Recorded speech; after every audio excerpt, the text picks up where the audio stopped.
বিচারপতি শামসুদ্দিন চৌধুরী মানিক অর্থ কষ্টে আছেন।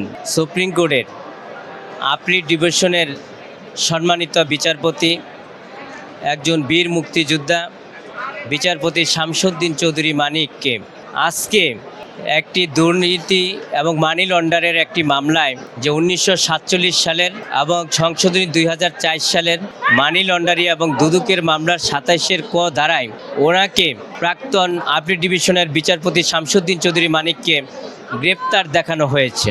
ওনার বিরুদ্ধে অভিযোগ হচ্ছে যে উনি জ্ঞাত বহির্ভূত সম্পদ অর্জন করেছেন, যেটা সম্পূর্ণ ভিত্তিহীন এবং উদ্দেশ্য প্রণোদিত। বিচারপতি শামসুদ্দিন চৌধুরী মানিক অর্থ কষ্টে আছেন। উনি যেখানে আইনজীবীর ফি দিতে পারেন না, মামলা পরিচালনা করতে পারেন না। আপনারা জানেন যে উনি ওনার চেম্বার পর্যন্ত বিক্রি করে দিয়েছেন অর্থ কষ্টের জন্য। সেই আসামি এবং সেই লোক কীভাবে উনি মানি লন্ডারি করতে পারেন এবং উনি টাকা বিশেষ করে আত্মসাৎ করতে পারেন, যা সম্পূর্ণভাবে ভিত্তিহীন এবং মিথ্যা এবং উদ্দেশ্য প্রণোদিত। শামসুদ্দিন চৌধুরী মানিক উনি একজন ফ্রিডম ফাইটার, উনি একজন বয়স্ক ব্যক্তি এবং বিশেষ করে উনি স্বাধীনতার পক্ষে সবসময় কথা বলেছেন এবং দেশের জন্য কথা বলেছেন, জাতির জন্য কথা বলেছেন।